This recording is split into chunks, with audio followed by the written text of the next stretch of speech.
Every team, every topic, everywhere. This is Believe. Welcome to Sugar Coated Murder Podcast, a brilliant true crime podcast hosted by two zany sisters, all while baking up delicious treats in their kitchen. Here are your podcast hosts, Karen Devaney and Ann Varner.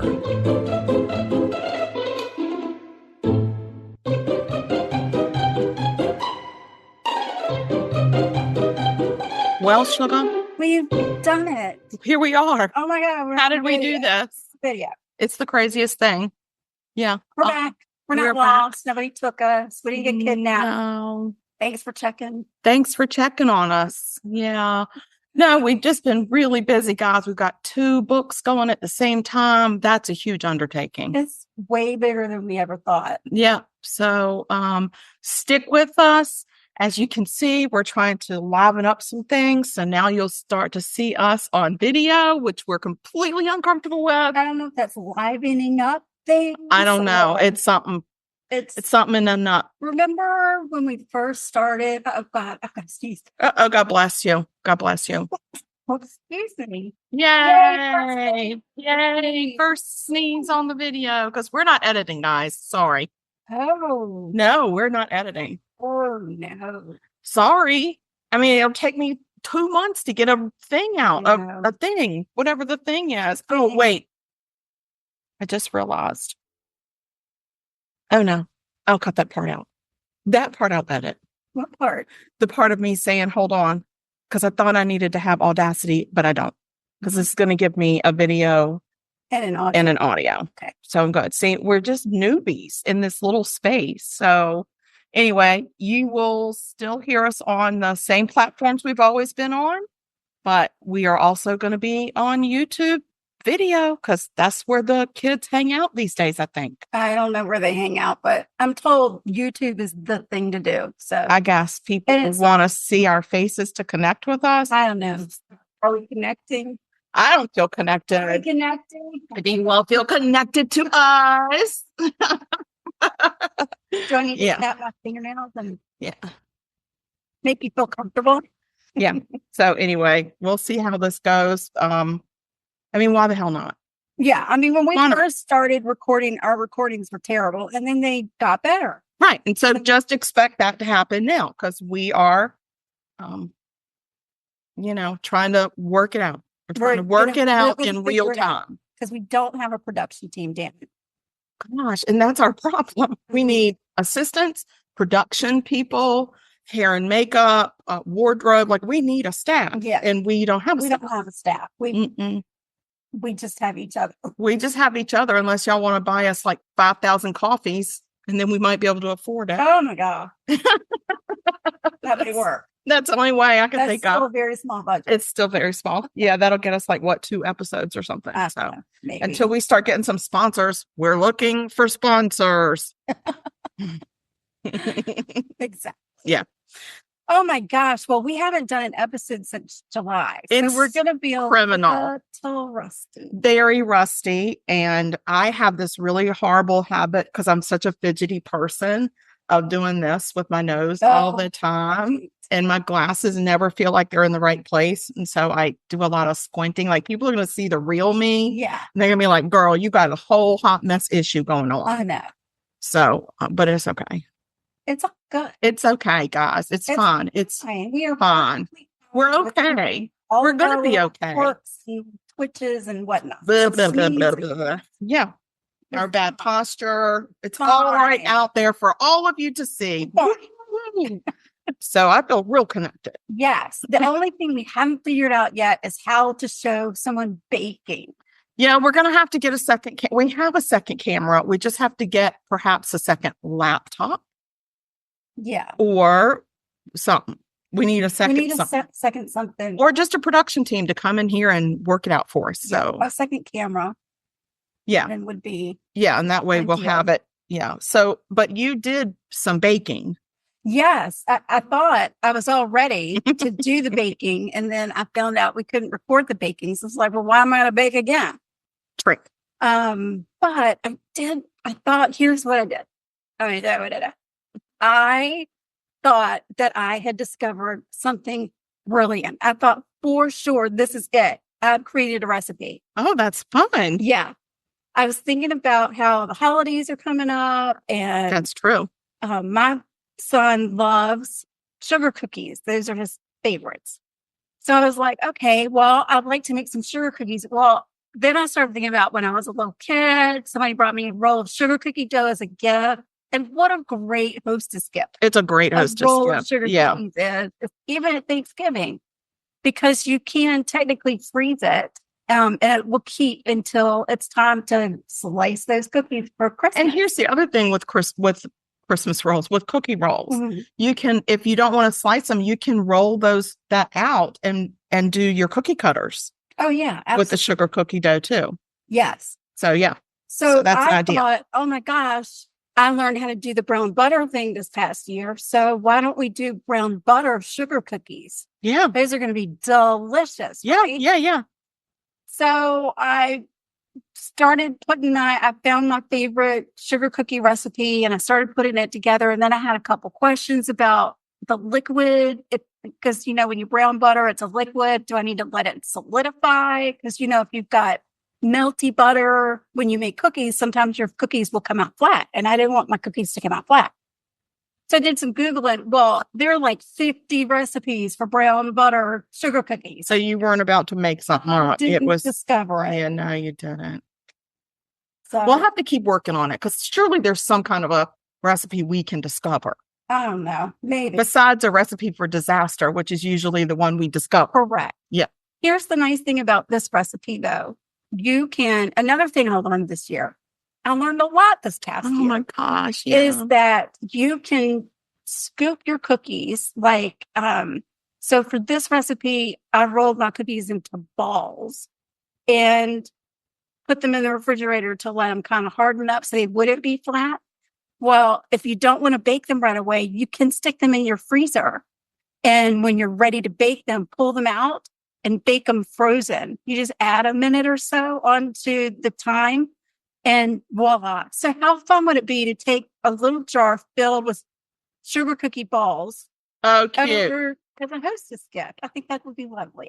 Frozen. Are you going to freeze them? Yeah, you can freeze them. That's cool.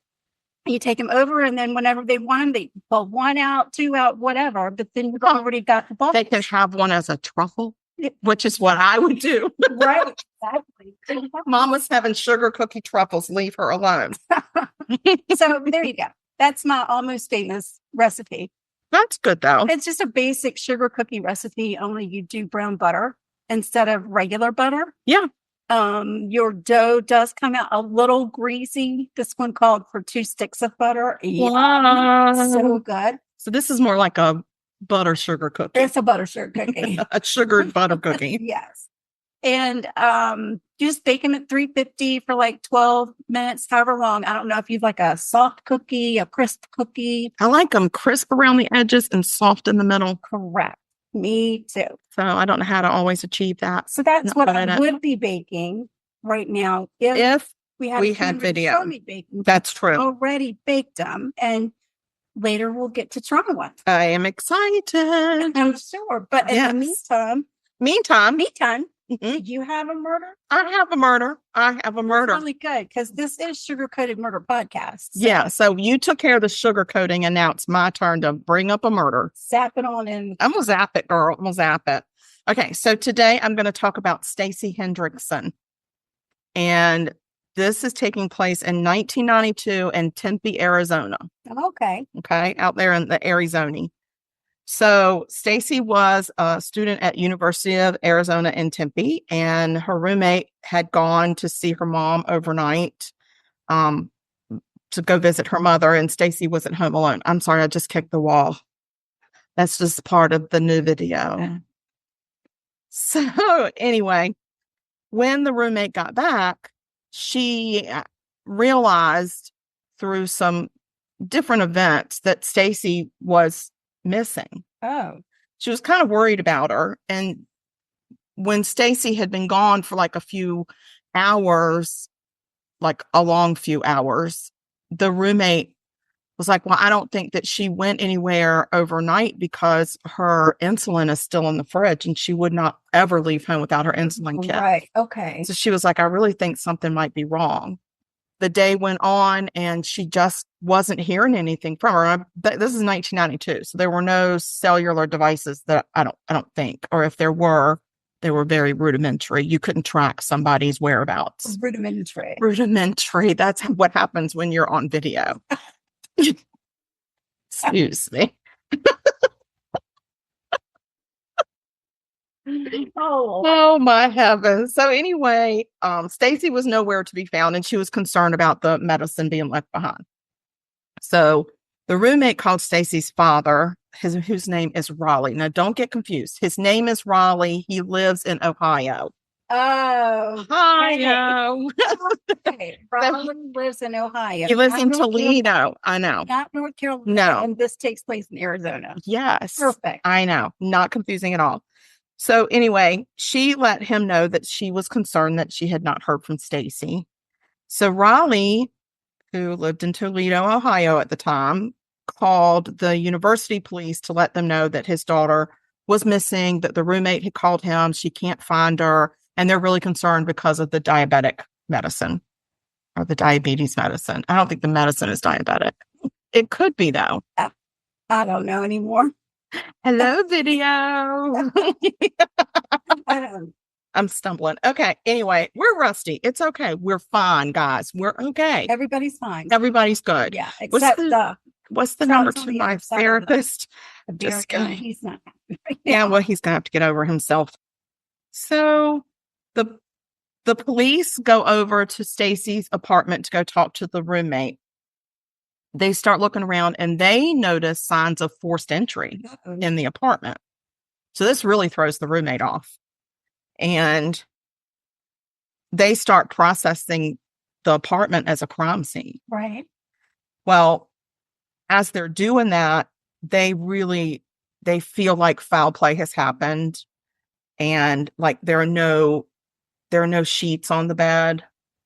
But the roommate was like, that's unusual because she makes her bed every day. Oh no. But there was no blood, like they didn't see any blood. They didn't there wasn't like a big like huge blood spatter on the ceiling or anything. It didn't look murderous. But it definitely looked foul play-ish. Okay. Bliss.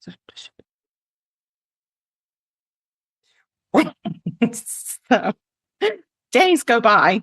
Days go by. Isn't that it's a song. No, we don't do that on video. Okay. Raleigh is beside himself. Absolutely beside himself. His neighbors were worried for him. They kept in constant contact with him, praying for him, praying with him, asking him for updates. So a friend of Raleigh's came up with a really far out man idea and ran it past him. She asked Raleigh if he would consider speaking to a friend of hers who happens to be a psychic medium. Okay. Well, Raleigh was pretty desperate at this point.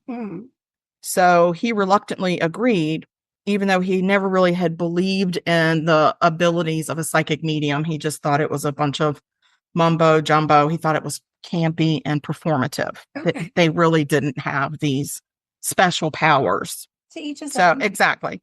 But he also said, I have no other leads. Right. So I'm not going to turn down the opportunity to maybe talk to this lady and see what she thinks. Right. So the friend brought over a lady named Gail St. John, who was a medium in the local Toledo area. So Gail had never been to Tempe or anywhere in Arizona before, ever. But yep, I know Trout. So He's breaking through the barrier. he broke through the barrier. Good. It's fine. So as she is talking to Raleigh, she starts to get a really uneasy feeling. And so she had the really unpleasant task of telling Raleigh that his daughter had actually passed away. Yeah. And of course, he was shocked, absolutely shocked. He had never allowed his brain to go there to think that she was that something horrible had happened like that, like death. Like, so he's thinking she's lost or, maybe she's being held somewhere against her will, but his brain had never let him think about the ultimate. And so she actually had to break it to him And then she said, once he gained his composure, he said, okay, just tell me what you know. So she told him that what she was seeing is that she's seeing a big building near some water. And he said, is Stacy in the building? And she said, no, but she's near the building. I think she's outside the building near the water or in the water. And so she started describing this scene in Arizona. And he was baffled, of course, because he's like, how is she describing things in a state she's never been to? Right. So she starts describing it. And she also talks about this cracked earth. She kept seeing this dry, barren dirt that was compacted and cracked. Okay. Lots of cracks. And she just kept seeing it and kept saying, there's cracked earth. There's dirt. There's with cracks in it. And so she said she's somewhere near this cracked dirt. So he was like, So anyway,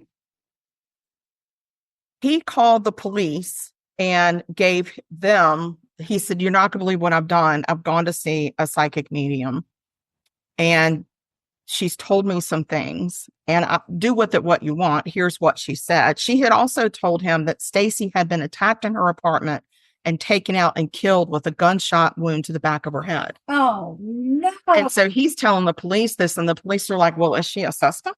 Right. Like, how does she know your daughter? And he's like, she doesn't. Right. So then they're like, what do we do with this information?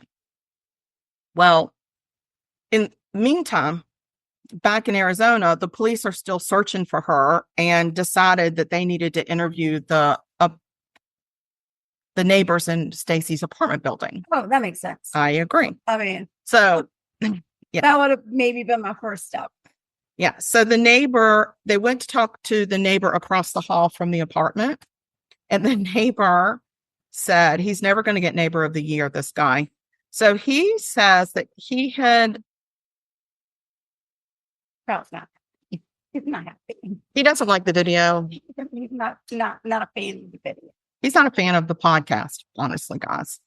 So anyway, he said around 2:00 in the morning, he heard some noise out in the hallway. So he looked through his peephole. Mm-hmm. He saw a youngish white male with a baseball cap and a very specific black t-shirt that he described very specifically in detail. And he said that guy came up and was pounding on their door and like pounding, trying to get in. He kept trying the lock and he kept trying to use his shoulder to pop the door open. And he said, after a few minutes, the guy just backed up and gave the door a swift kick and the door popped open. He said, so I figured it was just a lover's quarrel. So I went to bed. Oh, nice. Isn't that nice? So the holiday season is now approaching, but at BlueNile.com, there's always something to celebrate. Whether you're looking for everyday elegance to elevate a casual outfit or a statement piece worthy of your biggest holiday looks, Blue Nile brings sparkle to any occasion. With some of the highest quality standards in the industry and jewelry experts on hand to answer any questions, you can be confident in your purchase. Right now, celebrate the season with 30% off at BlueNile.com. That's BlueNile.com. Everybody sleeps, but no two people sleep alike. At Coop Sleep Goods, we celebrate the way you sleep differently. We believe everyone deserves a great night's sleep with their own pillow. And the adjustable, customizable Coop pillow makes it easy. Whether you're a side sleeper, back sleeper, or even a starfish, we've got the perfect pillow for you. Crafted with our innovative memory foam and microfiber fill, our hypoallergenic pillows adjust to you, not the other way around. Just tailor the fill for the perfect fit. Add some in, take some out, until your pillow's just right for you. See why luxury hotels and spas worldwide feature Coop Sleep Goods and why we have tens of thousands of 5-star reviews. With our 100-night risk-free trial, you've got nothing to lose, except those sleepless nights. Get up to 50% off selected items during our Black Friday Cyber Monday sale when you visit coopsleepgoods.com/comedy. That's COOP sleepgoods.com/comedy. So now they're like, okay, well, at least we have a suspect. And they had dusted the front door for fingerprints, and they were able to recover a few really good fingerprints off of that door. Oh, good. Yep. So after, okay, everybody, just a minute. Okay, we got it. So after meeting with Gail and calling the police, Raleigh gives them all this information. They now have this information from the neighbor saying there was a guy that was there. And then they've got this psychic telling them, I think I know where she is. And so when he describes to the detective this area that supposedly Stacy is there, he said, I feel like I might know this place. The detective did. Okay. And he said, we don't have any other leads to go on. I'm just going to follow up with this lead. And at the same time, in the back of his head, he's like, and I'm going to check out this lady because I think she might be involved somehow, because he didn't believe in it either. So he goes out where he thought Gail was describing, and he starts walking around, and he notices a lot of the details that Gail had given to Raleigh. Like there was something about a fence, and it was like this big metal building and a conveyor. There was a conveyor belt near it and a body of water. So he's walking around. There's cracked dirt. He's walking around. For the love of God, let there be cracked dirt. Right. Right. Well, there was. Oh my God. He's walking around and he looks down and he's like, oh my God, that's cracked dirt. Not cracked dirt. It's cracked dirt, not dirt crack. No. It's cracked dirt or cracked earth, whatever. Cracked earth. That's a great band name. Cracked earth. Mm-hmm. You're welcome. So lo and behold, he goes and really starts searching around and notices there was a body. A body. Right, that had kind of come out of the shoreline and was kind of up on the banks and very, very badly decomposed, very badly. So, but he also was able to notice when the coroner came out there and they were removing the body that there was a hole in the back of this skull. Oh, man. He also recovered 3 diamond earrings. 3 diamond earrings. And so he scooped those up as evidence, and he called Raleigh on the phone and said, we have found a body. It's very decomposed. We're going to have to use dental records to identify the body. Can you just get on a plane and come on? And so Raleigh was like, yeah, I guess I'll head to Arizona. So he heads to Arizona, and a couple days later, so Raleigh gets into Arizona. He meets with the police chief. They're waiting, for the results of the identification. And the police detective gives him the 3 diamond stud earrings. And Raleigh said, I bought those 3 earrings for her just 2 months ago. Oh.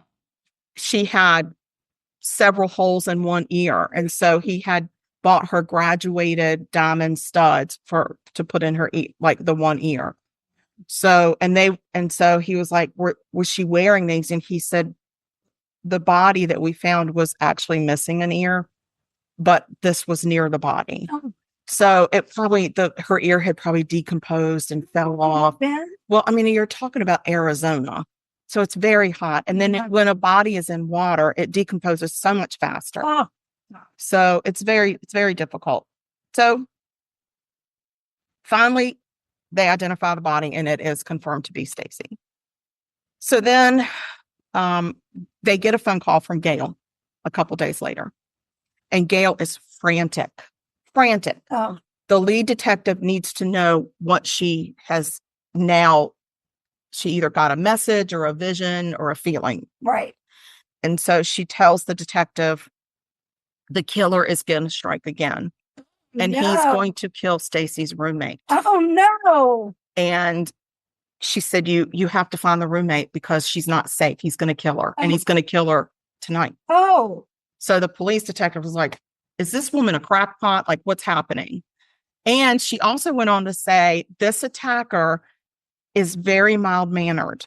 He's almost introverted. He's soft-spoken. He's very pleasant, but he has a switch.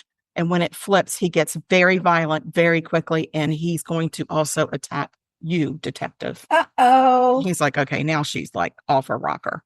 But he said, whatever, let's go find the roommate. So they go track down the roommate, and she starts talking to them, but he can tell she's holding back. And he's like, what the hell? Your roommate died. Like, give us whatever information. So he had taken Polaroid pictures out at the scene. Mhm. So he starts telling her the story about the psychic, telling Raleigh all these details about where Stacy might be. Right. And so as he's telling her, he starts putting the Polaroids down of all these places Oh, no. of the scene, the cracked earth, there was The a fence, cracked the conveyor belt. Yes. And he said, the psychic actually gave us these details before we even saw anything. And by the way, we found Stacy's body.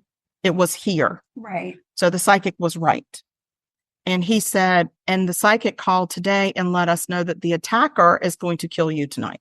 Oh, no. And she was like, oh my God. So the blood drains from her face. And she said, you need to check on John. You need to check out this guy, John. And he was like, who's John? And she said, his name is John. She wasn't sure of his last name.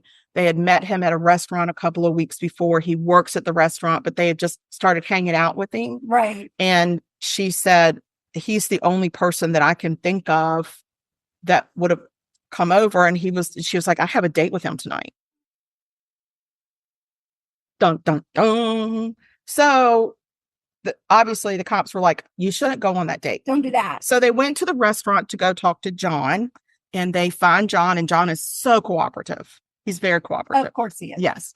And very mild-mannered, very sweet guy, soft-spoken. He goes outside to talk to the detective, and he's like, I do know the girls. I've met them. I can't imagine what happened to Stacy. I don't even know where they live. Oh. So I don't really know what could have happened. And so the police were like, well, we really appreciate your help. And is there any way you could give us your fingerprints? And then if we can fingerprint you, then you could join our forces and you could help us try to figure out where Stacy is. The guy was like, oh yeah, I'm happy to help. Absolutely. Gives him the full set of prints. Oh my gosh. They are an exact match to the prints on the door of Stacy's. So they're like, okay. So once they figure out they're an exact match, they go back and they get a search warrant for the guy's home. Okay. They find the very specific black t-shirt that the neighbor had described in his house. Oh man. So they're like, this is our guy. So they arrest him and take him down to interview him. And when he was there, it took a couple hours of him denying everything. And at one point, he just kind of dropped his head and started to weep and said, I killed her. Oh. I killed her. And so the detective is trying to push him for details, like what happened? Why did you do it? Where did you take her? Where did you attack her? This kind of stuff. And he did. So this is what he says. He says that he was planning to kill himself that night and had gone over to the girl's apartment, hoping that they were there and would talk him out of killing himself. Oh, that makes sense. But he had to break down the door, which pissed him off. Of course. And then when he got... That's what you have to do when you're suicidal. Yes, break down the door to somebody else's apartment. So he said, I broke down the door and then I found Stacy alone and things just kind of went bad from there. Oh, it went bad. Yeah. So what the police think is no matter what his agenda was, once he got there and realized that Stacy was alone, he decided he was going to probably have sex with her and she didn't agree to it. Right. And then there was a struggle. He shot her in the back of the head at her apartment and just took all of the bed linens and covered her up and pulled her out of that apartment. And that's why there was no blood, because he did it so quickly. Oh, I see. Very quickly. And then he dropped her at this place. But what this conveyor belt does is it pulls water and silt and dirt and stuff up from the water, and it separates the dirt out, and then it puts the water back. And so they think that somehow she might have gotten processed through this as well. That's why she was so beaten up. So as he's talking to the guy, and the guy is describing like what happened and everything, out of nowhere, the guy literally jumps up and jumps on the detective and starts attacking him, Oh my gosh. just like Gail said. Just That like Gail said. Gail. She's That amazing. Gail She's awesome. knows things. Yeah. So they end up arresting him. His name is John Barry Adams. And John Adams? John Adams. Hmm. That's very interesting. I'm just saying. So anyway, he was convicted of kidnapping, murder, and attempted rape of Stacy. Well, it was kidnapping, murder, and murder in the commission of a felony, Right. which they feel like was probably sexual assault. And he ended up getting 20. He was eligible for 30 years in prison, and he got 29. Why not just give him the 30? Like, what is that? It's like a slap in the face. I don't understand why. Somebody someday will have to help me understand this. But to me, if you murder somebody that way, you shouldn't get out after 30 years.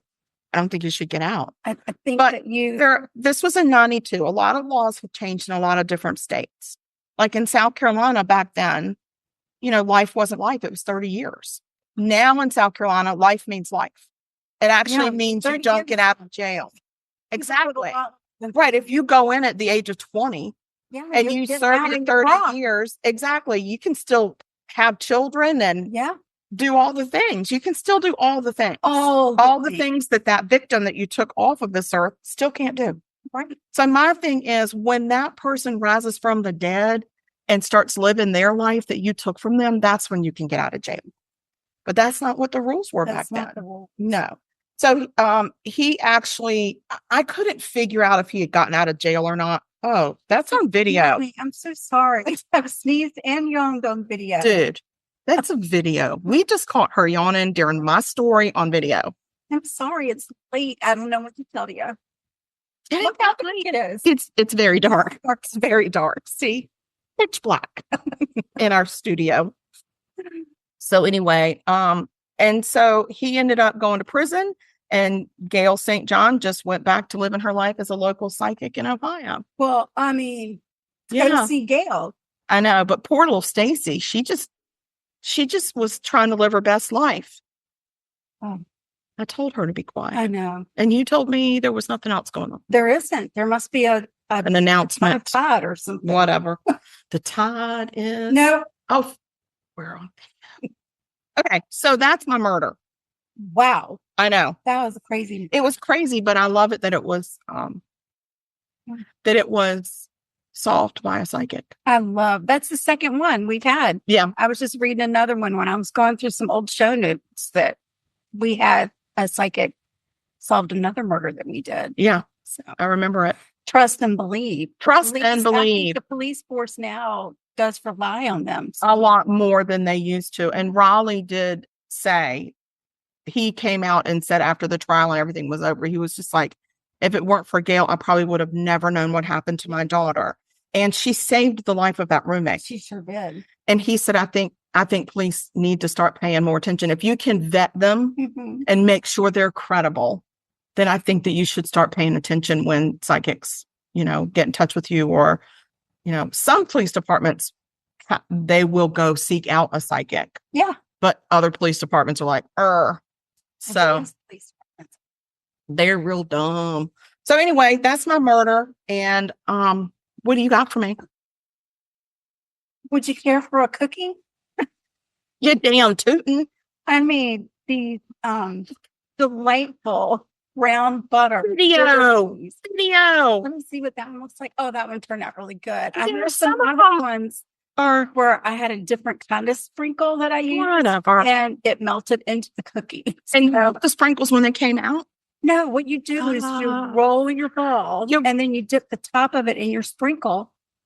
Okay. And then it cooks on. Okay. That's why it doesn't Yeah, so that's really cute the way you have it just in that circle. There. Some of them are a little lopsided. Okay, well, listen, it's the way I want it. Girl.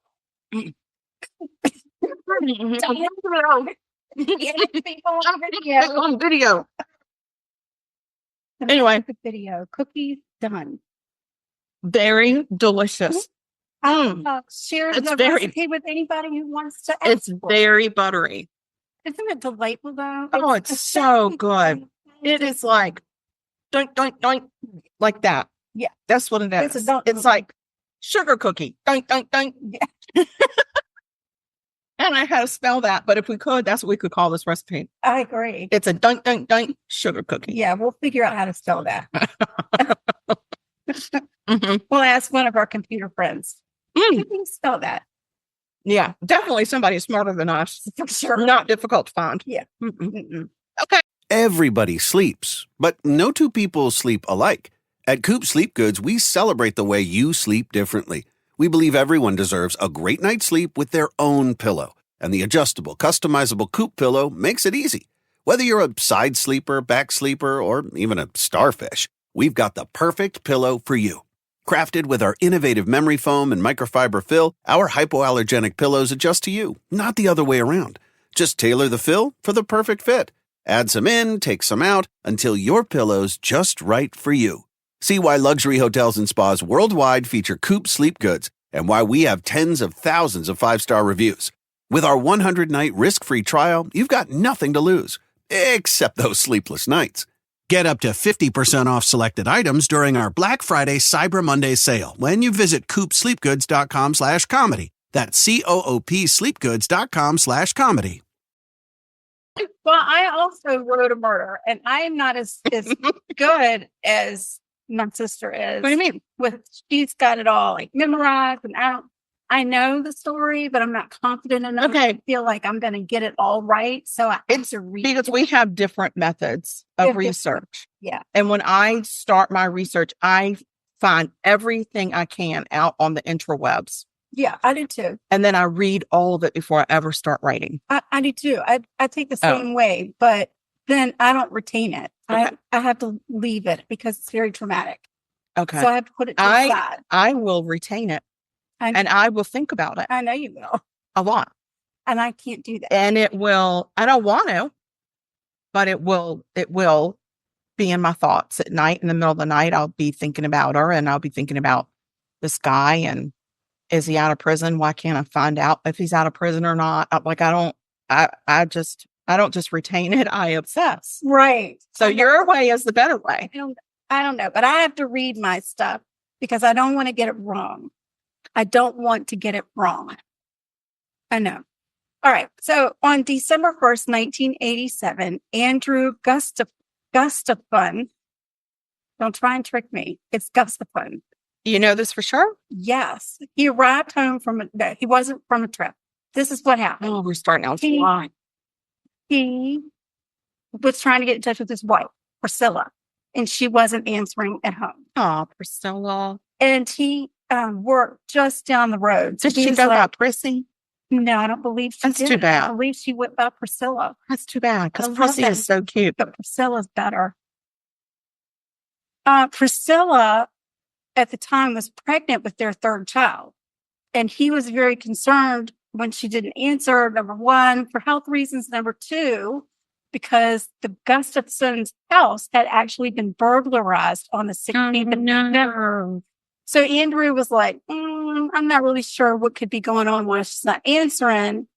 The burglar. And she knows she's not allowed to take a nap. No nap. There's no nap. The burglar had taken a cable box, this is really weird stuff, a remote control, a cordless phone, and some coins from the family's Liberty silver dollar collection. Not a Liberty silver dollar. Yeah, some of those were missing. But only some? He just took the most valuable ones? Just some. They probably didn't find all of them. Okay. You know, sometimes they don't keep all the ones, but I don't know. Not all of them. But given the recent burglary and the pregnancy, Andrew was like, I think I'm supposed to run home and check. Sure. So he goes home. He sees Priscilla's car in the driveway. And now they've got two other children, young children. So he walks in the house expecting, the house to be kind of lively. And it's dead quiet. Oh, not dead. Dead quiet. And he said he just got a really eerie feeling. So he called out for Priscilla and the kids and nobody answered. And he walked upstairs to the bedroom and he saw Priscilla on their bed with a pillow over her head. And she had obviously been shot in the head. she was dead. So he runs from the house because he couldn't bear the thought that maybe the kids were there somewhere too. So he didn't hear anybody. It was too quiet. And he didn't want to find his kids. He did not want to find his kids. So he called the police, told them what he found, and he waited. The police arrive at the house, and they start going room by room looking for the children. They found William, who was 5 years old, face down, drowned in the upstairs bathroom. No. They did. No. Yeah. They found Abigail, 7 years old, face down in the downstairs bathroom. And Abigail also had trauma to her head and marks on her neck, signifying some sort of strangulation. Investigators went and searched the room where Priscilla was found, and they found semen, what looked like semen on the bedspread. And in the bedroom closet, they found a sock that had been knotted and had some saliva on it, a necktie, another sock, some pantyhose, and stockings, all of which had been knotted and cut, likely had been used as ligatures. Oh.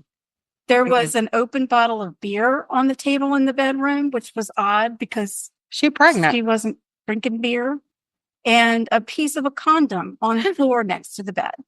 What, Rob? In the kitchen, they found torn up pages from a pornography magazine. No. Some porn. They found some porn magazine torn up. What was it? The killers or was it the husbands? It was the killers. The killer brought his own porn. I'm thinking he must have. I mean, it may have been the husband. It was not private. That's private. That's private. He's allowed to have it. It's not against the law for him to have it. No. Further investigation revealed that Priscilla had been shot close range twice by a .22 caliber gun. Wow. She had also been raped. Police immediately suspected that Priscilla had walked in on a robbery in progress that turned into a family annihilation. Oh. The number one suspect was a 17-year-old kid who lived in the neighborhood and had a history of daytime home robberies. That makes Okay. you wonder, why is he living in the neighborhood? Why is he not somewhere else? Why does he have a history of that and not in the jail? The state police headed to the home of Daniel LaPlante to question him, and they approached his house. And as they came up to the house, Daniel slipped out the back door. Oh, That was man. all suspicious. No, not at all. Meantime, Meantime. investigators go looking around the crime scene inside and out, and one of the investigators notices shoe prints in like a little flower bed out in the front of the house. And he also sees that the nameplate that had been on the house had been removed. You could see that a nameplate had been removed. That's weird. That was really weird. Like, who takes a nameplate? Weirdos. That night, they're doing the investigation. Sun goes down. Yeah. That night, they bring the dogs in. They bring in the dogs. Bring your my hell. The dogs pick up on a scent that leads them to the woods. Okay. So they're in the woods. They're looking around. They come across a flannel shirt. Inside the flannel shirt was a pair of soaking wet work gloves and the nameplate. What's with this The missing nameplate? nameplate that said Gustafson. It's just odd. Police, as they said, decided that they needed to get a search warrant for Daniel LaPlante's house and yard, which they easily got. They went over and searched the house, and they found a cable box, a remote control, a cordless phone, and some Liberty coins. Uh-oh. Was there a torn condom there? There was no torn condom. Okay. They also found a .22 caliber gun that had been hidden in the glove box of a broken down car on the property. So they said, okay, I think we might have our guy. A warrant was issued for Daniel and for his arrest, but he wasn't going easy. He wasn't gonna just be like, yep, you're up. You got me. The officers start a big, massive manhunt. Massive. The biggest in history. In history? In the history of that town. Okay. Which is I wish I could remember.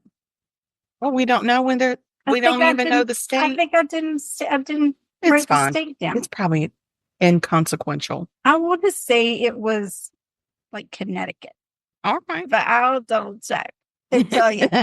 Maybe we'll put that in our soda. I don't know why I didn't put the name of the town. Eh. Oh, Massachusetts. Okay, you were very close. Yeah. Connecticut, Massachusetts, Yeah. they're practically the same place. No. It's really the same place. Anyway, there was a massive manhunt. It was the biggest in the town's history. These officers are scouring the neighborhoods. They're searching the perimeter. And as this one investigator is out securing a perimeter, a neighbor comes up to him and says, I'm really uncomfortable going into my house. Would you walk me into my house? Because now word has gotten out. They're looking for this kid. Yeah. They suspect that he's raped and murdered this woman and her 2 children. The woman was pregnant. So, the neighbors they're scared. I don't blame them. And he said, sure, I will walk you into the house and make sure everything is good. Well, they walk into the house and they hear this loud thud come from the upstairs. And the woman, there was nobody else supposed to be in the house. So the officer grabs his gun and starts to creep up the stairs. And at the top of the stairs, he finds a 16 gauge shotgun. When he calls down to the woman to say, do you have a 16 gauge shotgun? She says, no, that is not mine. Oh, no. So he then calls for backup. He's like, I'm going to need some backup. Yeah, and I'm going to moonwalk right out of here until y'all come help me. Well, about that time, Daniel jumps out the 2nd-story bedroom window onto the roof of the garage, jumps off the roof into the woods. He goes. Oh, no. Gone. He gone again. He was there He again. was there in that woman's house. Can you believe it? That girl, that woman Armed. has good spidey senses. Armed. Woo! So they start, scouring the woods and getting the dogs out and everything else. And some calls start coming in that there's a strange guy around the Elm Street area. Not Elm Street. There is a nightmare on this Elm Street, girl. I'm telling you. So the police go over to Elm Street. They're again out, doing their thing. And as one officer is going through, he hears somebody screaming. So he runs over to the house and he knew, but this is a small town, so he knew who it was. And he's like, is he in there? Is he in there? And they call it back and say, no, but you need to come quick. So he walks in and this woman that is screaming tells him how she walked into her house and Daniel was in her house. This guy's got a real problem. And he held her at gunpoint and demanded that she drive him or that she get in the car with him so he could drive to get away. He only had his learner's permit, so he needed a licensed driver. I don't know. Suddenly the law is important. I don't know. Maybe he didn't feel comfortable driving. I don't know. Still, he didn't get all his hours in yet. Maybe not. Maybe not. Maybe it was a new learner, so he hadn't really taken driver's ed yet. It was like 2 years, start driver's ed, but can't do it. Ilda, you're going to come with me. And as she's leaving, her phone rings and he says, well, answer it. I don't want somebody to think that you're not here. So she answered it. It was her sister calling to say, hey, he's in our neighborhood. Be careful. And so she was like, all right, B. I know. So she hangs up, gets in the vehicle, off they go. And she very bravely opened the door and rolled out and ran. As she was driving. I don't know if she was driving or he was driving. Okay. It was not very specific. I would have to assume he was driving and she was I think it'd be really amazing if she were driving. It would and then just like rolled out and he's like, stay up. I didn't start driver's ed yet. I can't drive. So she says, this is what I was in. This is where he was headed. And the police are like, okay, now we're going to get him. Getting him. So they go and they start canvassing that whole area. They found the vehicle and they get the dogs out again. And lo and behold, there's this jackass in a dumpster, hiding in a dumpster. And they very easily take him into custody and arrest him. Wow. And take him to jail. All of the evidence that they collected, the semen, the piece of the condom, everything matched Daniel. So there was no question at all. He was 17 when he committed the murder. What the mother, 17 years old. Fudger. Yes. He was found guilty and sentenced to life without parole. That sentence was later overturned Forced. and converted to 3 consecutive life sentences with the possibility of parole after 45 years. Oh, come on. So that would make it, I think, like 2032. He would be up for. Mhm. Here's the thing that really, really got to me. The year before, it wasn't even a full year. It was several months before this whole Gustafson murder took place. Daniel was involved in another horrific crime. He had connected with this girl his age named Tina, and they went on a blind date. And she felt like he was nice enough, but kind of gave off a weird vibe, didn't want to continue the relationship, just cut things off. Now, Tina lived with her younger sister and her dad. Her mom had passed away several months before. So the family was really going through it. The dad was working several jobs, trying to keep the family going and everybody afloat. So he was not home very often. And I mean, Tina and her sister were old enough to stay at home alone. But weird things started happening around the house. Like they would hear banging noises. Things would get moved. Like they would leave the room and come back and there'd be glass on the table, but it wasn't there before. So they thought for sure the house was haunted. And they told their dad several times, we're pretty sure the house was haunted. Wonder if they thought their mom was haunting They did. They really did. They actually tried to have a seance one night to connect with her because they thought maybe it was her. And sometimes the TV would change channel. That's for no unbelievable. reason. And the girls were really scared. That is like horror movie type stuff. Yeah. So one night, I think one of them went into the bathroom or went upstairs or something, and there was something written on the wall, and it looked like it was written in blood. It was red. Oh, wow. So the girls run out of the house to the neighbor's house because the dad's working. And the neighbor calls the police, and the police come. It was ketchup that had been used, but somebody had written something on the wall. Right. Like, come find me, or I'm in your house, come find me. It was something really, really I'm telling you could make a movie of this. for real. I'm pretty sure they might have. I mean, seriously. And so the dad was like, I don't know if these girls are trying to play tricks on me to try and get my attention. I'm not really sure what's happened, but he kind of blew it off. The police took the report and Come on, Dad. done with their day. Pay attention. So several nights later, and this actually went on for months. Several nights Those later, poor girls. the girls come around a corner and there's a picture of them and there's a knife and the picture is stuck to the wall. And it said, I'm going to kill you in that same red handwriting. So again, the girls run out. The dad comes home. He's like, I don't know what's happening. The dad walks in. He sees 2 champagne glasses with champagne in it sitting on a table. And he knows, like, there's somebody in my house. Oh, So he calls the police and says, there's somebody in my house. So the police come and they look all over that house. And they're like, we're not seeing anybody in your house. I don't what in the understand world? And this one police officer goes downstairs to the basement Oh, where always the basement. where there's an area where like the washer and dryer is.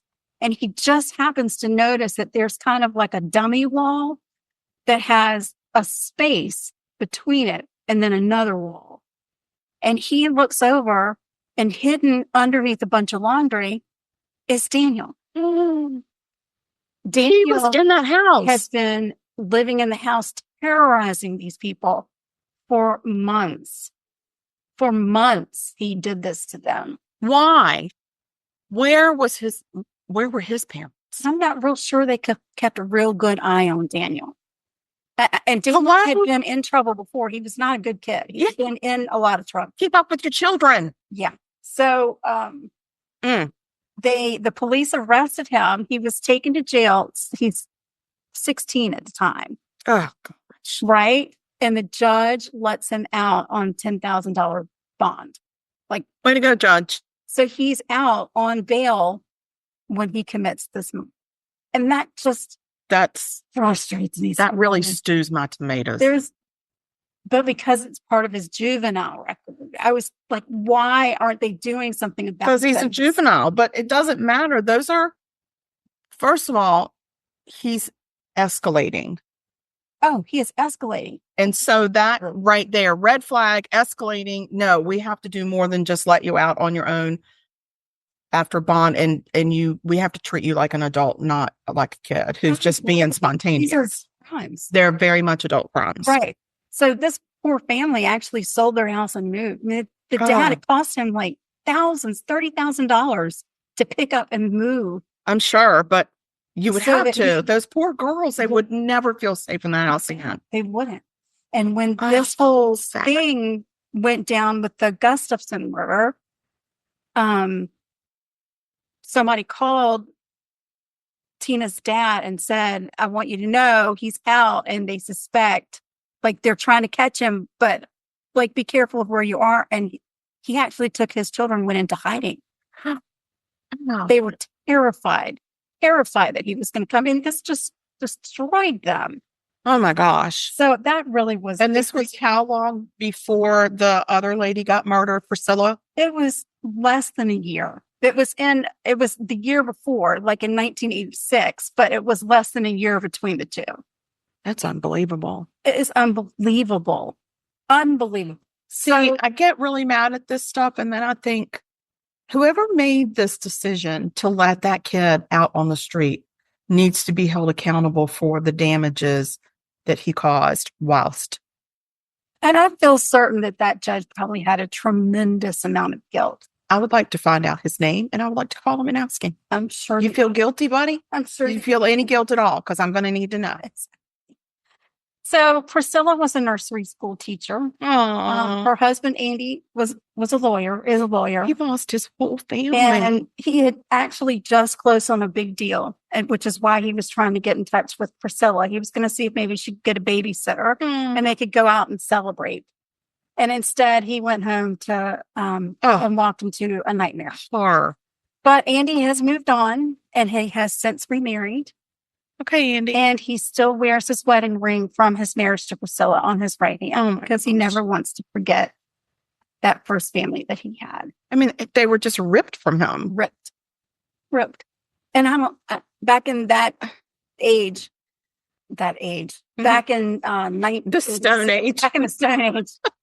In 1987, they probably didn't have the same laws they have now. There was no charge for the murder of that unborn child.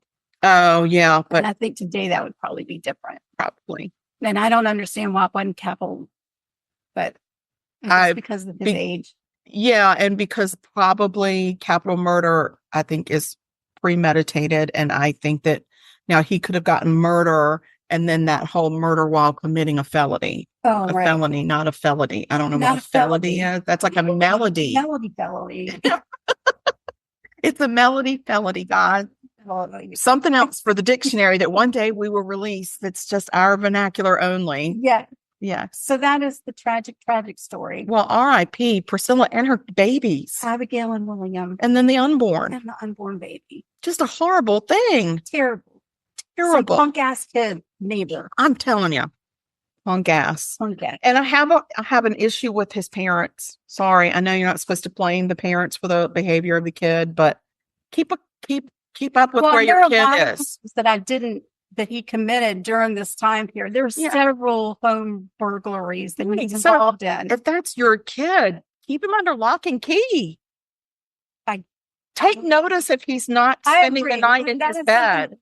You and I would definitely do. Yeah. I do feel like that the law should take some ownership in that. I agree. I think he should have been in juvenile detention or some home for wayward boys or something. He should not have been out. He should have been under supervision, heavy supervision. I agree. So, wow. I know. My God, it's very heavy. I need a cookie. Yeah. Well, they're good. I finished mine whilst you were narrating your story. So, guys, here we are. We did it. It's us. Video. So, please subscribe to our YouTube channel.